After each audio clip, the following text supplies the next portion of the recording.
आज हम लोग आईएससी क्लास 12 बिजनेस स्टडीज का चैप्टर नंबर 8, जिस चैप्टर का नाम है स्टाफ रेम्यूनरेशन, वो कंप्लीट करने वाले हैं। तो देखो, सबसे पहले इस बात को समझो, स्टाफ का मतलब क्या होता है? वर्कर। रेम्यूनरेशन का मतलब होता है टाका, मनी, है ना। तो स्टाफ का रेम्यूनरेशन, पैसा जो हम लोग पे कर रहे हैं, चाहे इन दी फॉर्म ऑफ वेजेस पे करें, इन दी फॉर्म ऑफ सैलरीज पे करें या अदर बेनिफिट्स पे करें, वो सब हम लोग पढ़ेंगे। तो इस चैप्टर में हम लोग स्टाफ को जो पेमेंट कर रहे हैं अलग अलग तरीका से, अलग अलग मेथड्स में, क्या एडवांटेज है, क्या डिसएडवांटेज है, सब हम लोग पढ़ने वाले हैं। तो चलो एकदम बेल्ट बेल्ट लगा के रेडी। तो what do mean by staff remuneration? तो देखो, द टर्म रेम्यूनरेशन का मतलब होता है वेज या सैलरी जो वर्कर को दिया जाता है फॉर हिज सर्विसेज। रेम्यूनरेशन हम लोग बोलते हैं ना कि सर आप काम में हमको रखिएगा तो मेरा रेम्यूनरेशन क्या होगा। रेम्यूनरेशन मतलब हमको क्या दीजिएगा, कितना दीजिएगा। क्लियर हुआ? क्या हुआ? क्या पढ़ रहा था? ओ, ठीक है ना। तो रेम्यूनरेशन का मतलब समझ में आ गया, हम जो काम कर रहे हैं उसके बदले में जो हमको पेमेंट मिलने वाला है, वेजेस के फॉर्म में हो, सैलरी के फॉर्म में हो, कैश हो, चेक हो, काइंड में हो, वो सबको बोला जाता है रेम्यूनरेशन। क्लियर हुआ पॉइंट? अब देखो, रेम्यूनरेशन का बहुत सारा मेथड्स है बाबू, बहुत सारा मेथड्स है।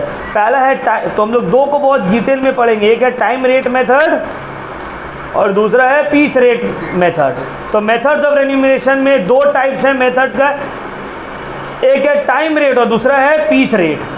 अब देखो, तुम अगर कोई वर्कर को पैसा पे कर रहे हो, जैसे तुम लोग हमको सैलरी दे रहे हो, हम क्या तुम लोग से बदले में रेम्यूनरेशन ही तो ले रहे। तुम लोग कौन सा बेसिस पे देते हो हमको? टाइम रेट, मंथली देते हो, है ना सर। ऐसा तो नहीं है कोई महीना ज़्यादा क्लास हो तो ज़्यादा दोगे, कम क्लास हो तो कम दोगे, कम देना चाहिए, है ना। तो कौन से हिसाब से होता है? Time rate. अब देखो, पीस रेट का मतलब क्या होता है? जहाँ पे तुम पीस के बेसिस पे देते हो। समझ में आ रहा है? जैसे कि फॉर एग्जाम्पल एक कपड़ा का दुकान है, टेलरिंग शॉप है, अब वहाँ पे तुम टेलर लोग को हायर किए हो, एक गारमेंट्स का इंडस्ट्री में टेलर को बोले भाई 10,000 रुपये महीना। अब वो काम हो ही नहीं हो, कुछ भी हो, उसको हमको 10,000 रुपये देना होगा टाइम रेट के, टाइम के हिसाब से। और दूसरा होता है पीस रेट, बाबू एक शर्ट सियोगे 200 रुपये देंगे, मतलब पीस रेट। समझ में आ रहा है? सामान के हिसाब से। टाइम रेट में तुम मंथली दे सकते हो, वीकली दे सकते हो, डेली दे सकते हो, आवरली दे सकते हो, है ना। बहुत सारा काम होता है भाई। वर्कर लोग का जो होता है, मजदूर जो है फैक्ट्री साइड्स में जो है 500 डेली, 300 डेली, तो क्या वो है टाइम रेट। घंटा हिसाब होता है, 1 घंटा का इतना, 2 घंटा का इतना। तो चलो, टाइम रेट का सिस्टम समझ में आ गया। जब तुम टाइम के हिसाब से पेमेंट करते हो वर्कर को, उसको बोला जाता है टाइम रेट। तो टाइम रेट में वेजेस कैसे कैलकुलेट होता है? आवरली रेट या rate per unit of time into time spent. अगर तुम घंटे के हिसाब से दे रहे हो तो वेजेस कैसे डिसाइड होगा? कितना घंटा काम किया है इनटू पर आवर का रेट। अगर डेली के बेसिस पे दे रहे हो तो कितना दिन काम किया इनटू पर डे का रेट। समझ में आ रहा है बात? वीकली बेसिस पे दे रहे हो तो कितना वीक काम किया, week work into rate per week. तो ये हो जाएगा मेरा टोटल वेजेस का कैलकुलेशन। अब देखो, रेट सिस्टम का, टाइम रेट सिस्टम का कुछ एडवांटेज कुछ डिसएडवांटेज है। तो हम लोग एडवांटेज एंड डिसएडवांटेज देखते हैं। भाई पहला एडवांटेज क्या है? सिंप्लिसिटी। टाइम रेट बहुत सिंपल है कैलकुलेट करना है। ये लड़का 10 दिन आया, 10 दिन का पैसा दे दो उसको, सिंपल कैलकुलेट करना। दूसरा है सेंस ऑफ सिक्योरिटी। वर्कर को ना, देखो हम लोग जो Indian lower middle class family है, हम लोग को क्या चाहिए? सिक्योरिटी चाहिए। अब कल तुम हमको बोलोगे, मान लो कहीं पे तुम जॉब लगाए, बोले कि भाई इतना जितना काम होगा उतना देंगे, हम डर जाएंगे। जब अब कहीं काम नहीं हुआ तो अगर हमको बोल देगा ना भाई 15,000 रुपये महीना, हम खुश।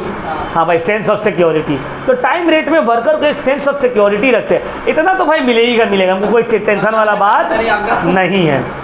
तीसरा होता है लेस वेस्टेज। इसमें ज़्यादा वेस्टेज वाला मामला नहीं आता है, क्योंकि तुम हड़बड़ा के काम नहीं करोगे ना।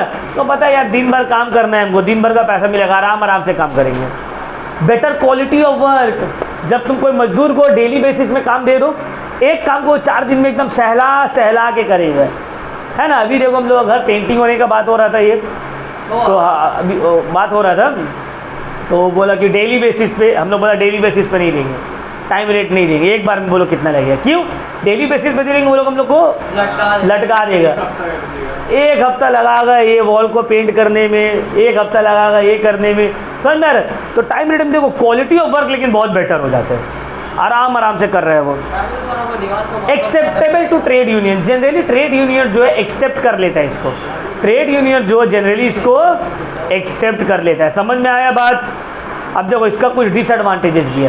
पहला डिसएडवांटेज जो है वो इनएफिशिएंसी, टाइम रेट में इनएफिशिएंसी बहुत बढ़ जाता है, मेहनत स्पीड में करने का वो नहीं सोचता है, एफिशिएंसी में आराम से पूरा दिन है। दूसरा लैक ऑफ मोटिवेशन, उसके पास मेहनत करने का कोई मोटिवेशन, देखते हो सैलरीड एम्प्लॉय कभी उतना मेहनत करता है? पता है यार महीना के एंड में तो इतना मिल ही जाता है। ये सब डिसएडवांटेज है। हाई कॉस्ट ऑफ सुपरविजन, जब तुम सैलरीड एम्प्लॉय को रखे हो ना टाइम बेसिस पे, तुमको सुपरविजन करना पड़ेगा, उसका खर्च बढ़ जाएगा, अदरवाइज वो क्या करेगा, बैठ जाएगा। मेरे बगल में अंकल थे, उनका फ्लैट था, तो वो अपना फ्लैट में पुट्टी करवा रहे थे, पेंट एंड ऑल का काम करवा रहे थे, वर्कर को डेली बेसिस में ला दिए थे। अब वो नीचे गई ना, वर्कर एकदम यूट्यूब में वीडियो देख रहे हैं, 1 घंटा से वीडियो देख रहे हैं, वो आके एकदम गुस्सा, क्यों? उसको पता है 4 बजेगा, मेरा टाइम खत्म, पैसा लेके हम निकल जाएंगे, ऐसे करता था। तो ये सब क्या है? डिसएडवांटेजेस है। क्लियर हुआ पॉइंट? टाइम रेट का क्या एडवांटेज क्या डिसएडवांटेज है? चलो अब हम लोग आते हैं पीस रेट सिस्टम। अब देखो पीस रेट सिस्टम का क्या है? जब तुम काम के बेसिस पे पैसा देते हो, भाई जितना काम होगा उतना पैसा देंगे। अब कपड़ा सिलाई का हो रहा है तो जितना कपड़ा सियोगे उतना पेमेंट मिलेगा। तो पीस रेट में वेजेस क्या होता है? Piece rate per unit into number of unit produce. Piece rate में वेजेस क्या होगा? Rate per unit into number of unit produce. अब इसका भी अपना एडवांटेज एंड डिसएडवांटेज है। हाँ जोमेटो में है ना, रेट पर, टाइम के बेसिस पे नहीं, रेट के, ऑर्डर के बेसिस पे। स्विगी में ऑर्डर के बेसिस पे, एकदम परफेक्ट एग्जांपल। अब एडवांटेज क्या है? पहला एडवांटेज है इसका इकोनॉमी, ये बहुत सस्ता पड़ता है ना, तुम जितना काम करो तुमको मिलेगा। मोटिवेशन, मेहनत, देखो ना जोमेटो वाले लोग मेहनत कितना करता है, क्यों भाई? पता है अगर वही जोमेटो वालों को बोलते डेली का 1000 रुपया, जाके 500 रुपये में वाईफाई लगा के बैठ जाएगा, ठीक है, रात होगा 1000 रुपये लेके निकल जाएंगे। लेकिन यहाँ लोग के पास मोटिवेशन है, ज़्यादा ऑर्डर डिलीवर करना है, ज़्यादा राइड लेना है, उबेर मोटो वाला लोग को, उबेर वाला लोग को, रैपिडो वाला लोग को। समझ में आ रहा है बात? लेस सुपरविजन, यहाँ तुमको ताक झाक करने की ज़रूरत, भाई काम करोगे देंगे, नहीं करोगे नहीं देंगे। ईज इन लेबर कैलकुलेशन, यहाँ पे भी लेबर कैलकुलेशन ईजिली हो जाता है, जितना यूनिट प्रोड्यूस किए इंटू पर यूनिट का दाम। मॉडर्नाइजेशन, यहाँ पे ये मॉडर्न तरीका है काम का, बट इसका कुछ डिसएडवांटेजेस भी है। पहला है इनएफिशिएंसी, इनएफिशिएंसी बढ़ जाएगा, हड़बड़ा के काम करने मांगेगा सब, क्वालिटी बहुत खराब हो जाएगा, poor quality of work. Insecurity, लगेगा भाई आज काम नहीं हुआ तो कहाँ से घर चलाएंगे, एक हफ्ता काम नहीं हुआ तो क्या करेंगे। वेस्टेज बहुत ज़्यादा होगा, वो हड़बड़ा के काम करेगा, क्वालिटी के ऊपर ध्यान नहीं देगा। समझ में आया? तो ये सब क्या है? इसका डिसएडवांटेजेस है। क्लियर हुआ पॉइंट? समझ में आया अब वो लोग? टाइम रेट और वेज रेट का मतलब क्या है, दोनों का एडवांटेज डिसएडवांटेज, ठीक है, और दोनों के बीच का डिफरेंस को पढ़ लेना है, ठीक है। एक बार अब हम लोग आते हैं वेज रिकॉर्ड्स। अब देखो वेज रिकॉर्ड्स तुम कैसे लिखते हो, रिकॉर्ड्स कैसे करोगे तुम, रेन्यूमरेशन को रिकॉर्ड कैसे करोगे? इसका भी अलग अलग टाइप्स है वेज को रिकॉर्ड करने का। पहला है टाइम कार्ड। टाइम कार्ड में क्या होता है, देखो आप देख रहे हो, हाँ पेज नंबर 101 में देख रहे हो टाइम कार्ड। तो टाइम कार्ड में क्या रिकॉर्ड होता है? ये कार्ड रहता है हर वर्कर का कि भाई तुम कौन सा दिन कितना बजे एंटर किए हो, कितना बजे निकले हो, हाँ कितना दिन जो है कितना बजे ओवर टाइम किए हो, कितना वक्त ऑर्डिनरी काम किए हो, हाँ ये सब टाइम कार्ड जनरली जो वर्कर लोग का रहता है टाइम रेट सिस्टम में। अब हफ्ता के एंड में तुम्हारा कार्ड देखेगा, हाँ इतना काम हुआ, इतना घंटा लो, इतना पेमेंट दीजिए, देख रहे हो पूरा चार्ट टाइम रेट का। तो ये टाइम कार्ड। दूसरा होता है अटेंडेंस बुक, देख रहे हो अटेंडेंस शीट देख लो, अटेंडेंस के हिसाब से वेजेस मिलता है। हम एक स्कूल, हाँ स्कूल में, हम भी एक स्कूल में पढ़ाते थे तो ऐसे था, अटेंडेंस के हिसाब से पेमेंट मिलता था। फिर है पे स्लिप। पे स्लिप देखे हो ना, अगर किसी का भी पापा सैलरी वैलरी में काम करते हो उनका पास पे स्लिप होगा, है ना। तो पे स्लिप देख लोगे, उसमें समझ में आ जाएगा कि वो पे स्लिप में आपको कितना बेसिक पे मिल रहा है, कितना आपको अलाउंस मिल रहा है, कितना आपको अलग अलग अलाउंसेस मिल रहे हैं, और क्या क्या पैसा डिडक्ट हो रहा है, टैक्स कितना डिडक्ट हो रहा है, इंश्योरेंस का पैसा कितना डिडक्ट हो रहा है, प्रोविडेंट फंड का पैसा कितना डिडक्ट हो रहा है, ये सब आपको पे स्लिप में मिल जाएगा। हाँ, किसी किसी में रहता है। अब देखो पेरोल, अब देखो पेरोल के एक शीट देख लो कि कितना नंबर ऑफ वर्कर्स है, सबका नाम लिखा हुआ है। पे स्लिप एम्प्लॉय को मिल जाता है, पेरोल एम्प्लॉयर के पास रहता है, अलग अलग वर्कर का नाम देख रहे हो और अलग अलग किसको कितना कितना पैसा मिल रहा है, सब रिकॉर्ड किया हुआ। क्लियर पॉइंट, ये सब का देखो डायग्राम जो है, फोटो जो बना हुआ है उसको देखना है, उससे आइडिया क्लियर होगा क्या है। दो लाइन वाला डेफिनेशन है। हाँ, पेरोल होता है ना। अब जैसे तुम एम्प्लॉयर को देखना है, भाई हम कौन वर्कर को कितना सैलरी दे रहे हो, वो अपना पेरोल निकाल के देखेगा। एम्प्लॉय को देखना है हमको किस किस चीज़ का सैलरी मिल रहा है, वो अपना पे स्लिप निकाल के देखेगा। डीए मतलब होता है डियरनेस अलाउंस, महंगाई भत्ता जिसको बोलते हैं। सैलरी तो बार बार नहीं बढ़ेगा, बट महंगाई तो बार बार बढ़ता है। तो जब महंगाई बढ़ता है तो तुम्हारा डियरनेस अलाउंस बढ़ जाता है, जिसको बोलते हैं DA. HRA house rent allowance, घर में रहोगे तो उसका भाड़ा देता है तुमको। सिटी कॉम्पेंसेटरी अलाउंस, अगर तुम कोई दूसरा सिटी में जाके काम कर रहे हो उसका अलग से अलाउंस तुमको मिलेगा। अब मान लो इसके पापा अरसलान में यहाँ पे काम कर रहे हैं, अब इनको कुछ सैलरी मिल रहा है, अब अरसलान दुबई में खोले, उनको बोलेगा यही सैलरी में जाके दुबई में काम करो, तो उनके पापा करेंगे नहीं, क्योंकि दुबई बड़ा सिटी है, उसका अलग खर्चा है, तो उनको सैलरी उनके इतना ही रहेगा, बट उनको एक अलग से अलाउंस मिलेगा जिसका नाम है सिटी कॉम्पेंसेटरी अलाउंस। समझ में आया? अब देखो ये सब के बावजूद तुमको बाबू बहुत सारा ना बेनिफिट्स भी मिलता है, जो है EPF, employees provident fund, employees provident fund. हाँ पढ़ना है, तो वही तो पढ़ रहे। स्टाफ बेनिफिट में वेजेस के अलावा, सैलरी एंड अलाउंसेस के अलावा भी और तुमको क्या क्या चीज़ मिलता है। तुमको मिलेगा EPF, एम्प्लॉय प्रोविडेंट फंड, जिसका भी कोई जान पहचान वाला जॉब करता होगा, रिटायर हुआ होगा, हम सोचते हैं भाई PF का पैसा मिला है, PF का पैसा मिलता है। पहले टीवी में देखते थे ना, अरे तेरा फादर का PF का पैसा आया, सब बच्चा लोग आ गया, चलो PF का पैसा से हम लोग भी मांगे। तो PF है क्या? प्रोविडेंट फंड होता क्या?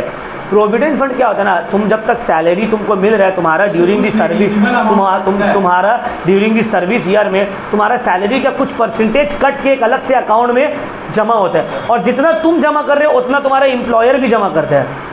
समझ में? मतलब मान लो हर महीना तुम 1000 रुपये डाल रहे हो, एम्प्लॉयर भी डालेगा, तो हर महीना 2000 रुपये अलग हो रहे हैं, साल का हो गया 24,000। अब मान लो तुम 20 साल काम किए तो 24,000 इंटू 20, उसके ऊपर इंटरेस्ट भी मिलता है 10%, 8%, 12%। फिर जब तुम रिटायर्ड, हाँ जब तुम रिटायर्ड होते हो तो एंड में तुमको वो पैसा तुम्हारा हाथ में मिल जाता है PF का। बीच में भी निकाल सकते हैं हम, मान लो हमको कोई ज़रूरत पड़ गया, मेरा फैमिली में कुछ इमरजेंसी आ गया, तो हम PF से निकाल लेंगे अपना पैसा। अब आते हैं NPS या नेशनल पेंशन सिस्टम। ये आप लोगों को पता होगा भाई, पेंशन है ना, ये बहुत कोई लगता नहीं भाई हम तो अभी तो काम कर रहे, जब हम बूढ़ा हो जाएंगे तो मेरा पेंशन आना चाहिए ना, तो हम क्या करेंगे? तब हम क्या करेंगे? तो सैलरी के ख़त्म होने के बाद तुमको गवर्नमेंट क्या देगा? चिल्लाओ मत, देखो आवाज़ बहुत माइक में ही हो जा रहा है। क्या देगा? पेंशन। ठीक है, तुम्हारा जॉब खत्म होने के बाद। प्राइवेट को भी मिलता है पेंशन, तुम अगर ऑप्ट किए हो तो। प्राइवेट से तो PF सर, पेंशन भी बहुत सारा जगह मिलता है, कुछ जगह मिलता है, हाँ हर महीना मिलेगा। हाँ, उसके बाद आता है ग्रुप इंश्योरेंस। ग्रुप इंश्योरेंस मतलब जितना एम्प्लॉय है, जैसे कि मान लो एक TCS, जितना एम्प्लॉय है TCS का सबका एक साथ इंश्योरेंस करवा दिया, ग्रुप इंश्योरेंस। समझ में आया बात? नहीं, एक मरेगा सबको नहीं मिलेगा। ग्रुप इंश्योरेंस का मतलब होता है एक साथ सबका इंश्योरेंस करवा देना।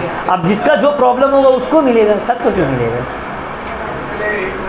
नहीं सर तो समझ आया, सब मिलके एक को मार के ले लेगा। चलो अब आता है इनकैशमेंट ऑफ लीव।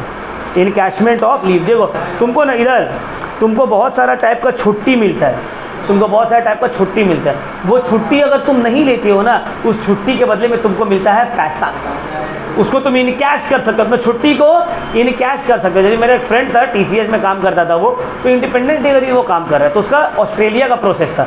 हम बोला ही क्या इंडिपेंडेंस डे? बोले कि हाँ आज छुट्टी है, लेकिन काम करेंगे तो डबल पैसा मिलेगा छुट्टी का, इसको बोलते हैं लीव इनकैशमेंट। हाँ, सब बहुत सारा जगह रहता है ना। छुट्टी वाले दिन में काम करोगे तो तुमको अलग से पैसा मिलता है। हाँ, तो ये होता है इनकैशमेंट ऑफ लीव या लीव इनकैशमेंट। फिर आ जाए तुम्हारा ग्रेचुइटी। बाबू ग्रेचुइटी क्या है? देखो ग्रेचुइटी क्या है ना, जब तुम काम छोड़ते हो, जब तुम काम छोड़ते हो और तुमको एक लमसम अमाउंट मिलता है, उसको बोला जाता है ग्रेचुइटी। सर ये तो पीएफ की तरह हो गया। नहीं, पीएफ और ग्रेचुइटी में डिफरेंस है। हाँ, ग्रेचुइटी में इम्प्लॉय वर्कर कुछ पैसा नहीं कंट्रीब्यूट करता है, इम्प्लॉयर के तरफ से पूरा का पूरा मिलता है। लेकिन प्रोविडेंट फंड में वर्कर और मालिक दोनों कंट्रीब्यूट करता है। समझ में आया? ईपीएफ में आपका बीच में निकाल सकते हैं। हाँ, ग्रेचुइटी बीच में नहीं निकाल सकते, रिटायरमेंट के वक्त ही निकाल सकते हैं। बहुत अच्छा है। चलो अब हम लोग आते हैं टाइप्स ऑफ लीव। कितना तरह का छुट्टी है? एक है कैजुअल लीव, मतलब हर कैलेंडर ईयर में कुछ तुमको कैजुअल लीव मिलेगा, ठीक है। उस दौरान अगर तुम छुट्टी लेते हो तो तुम्हारा पैसा नहीं कटेगा, एब्सेंट नहीं माना जाएगा। फिर होता है child care leave. Child care ये सबको नहीं पढ़ना है, हम जो जो बता रहे, बस कैजुअल लीव पढ़ लिए। अब हो गया मेडिकल लीव या सिक लीव। अब हम बीमार पड़ गए, समझ में आ रहा बात? तो बीमार पड़ गए तो हम सिक लीव ले लिया, भाई तबीयत ठीक नहीं है। आप दे दीजिए। फिर आता है अर्नड लीव।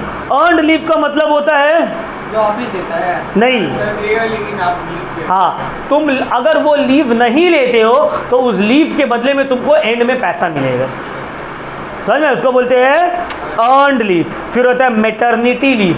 मान लो कोई लेडी है, जॉब करी, प्रेग्नेंट हो गई, वो छुट्टी लेना होगा ना, मैटरनिटी लीव ये तुमको मिलता है। तो मेडिकल 180 डेज। हाँ, इसका 180 डेज है एग्जैक्ट। प्रेगनेंसी अगर है तो 6 महीना का मेडिकल लीव तुम ले सकते हो प्रेगनेंसी में। और अगर मिस कैरेज या अबॉर्शन हो जाता है तो तुम 45 दिन का लीव ले सकती हो। समझ में आया बात? तो 180 दिन का और प्रेगनेंसी लीव सिर्फ तुमको 2 चाइल्ड तक में मिलेगा, 2 बच्चा में। अच्छा, पेटर्निटी लीव उसको भी मिलेगा, बाप बनेगा तो उसको मिलेगा लीव, पेटर्निटी लीव। पहले था सिर्फ मैटरनिटी लीव, अब पेटर्निटी, बाप को भी तो चाहिए, तो पेटर्निटी लीव भी मिलता है फादर को, ठीक है। हाँ, 15 दिन का। अरे तो ऑब्वियसली यार उसको वो थोड़ी कुछ करेगा, 15 दिन का छुट्टी ठीक है उसका लिए। फिर स्टडी लीव मिलता है तुमको। मान लो हम कहीं काम कर रहे हैं और कहीं एग्जाम का प्रिपेयर भी कर रहे हैं तो तुम स्टडी लीव ले सकते हो, ठीक है। फिर आता है leave without pay. Leave without pay मतलब ठीक है छुट्टी हो लेकिन पैसा नहीं मिलेगा, ये इस टाइप का भी लीव मिलता है। तो क्लियर हो गया पॉइंट? तो ये इंटरेस्टिंग चैप्टर, देखो अलग अलग टाइप का चैप्टर था स्टाफ रेन्यूमरेशन में, जहाँ हम लोग पढ़े कितना मेथड्स ऑफ रेन्यूमरेशन रहता है, क्या क्या एडिशनल बेनिफिट्स तुमको दिया हुआ रहता है, क्या क्या एडिशनल बेनिफिट्स तुमको दिया रहता है, अलग अलग टाइप्स ऑफ लीव। तो आज हम लोग